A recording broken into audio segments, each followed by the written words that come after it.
Все отлично, но тюбетейка татарская, а нужна узбекская. Хватит валяться на диване, давайте работать. Мы компания с Узбекистана. Хочу сделать статичное и динамичное лого. Накидал такой черновик, нарисовал как смог. Наша задача сделать дизайн лого и затем его анимировать.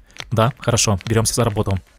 Первый этап – это создание дизайна лого. Компания RMC Agro. Они выращивают фрукты и овощи на экспорт. Сделали мы несколько вариантов дизайна на выбор, чтобы клиент смог выбрать то, что ему нужно. Обязательно нужно добавить тюбетейку, и чтобы был арбуз. В конечном итоге остановились на вот этом варианте. Здравствуйте.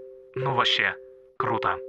Теперь у нас есть лого и можно приступать к его анимации. Открываем After Effects, прам-пам. И пока выполняем эту анимацию, хочу вам сообщить, что уже в эту пятницу я проведу большую онлайн-встречу. Мы будем общаться на тему фриланс, дизайн, After Effects.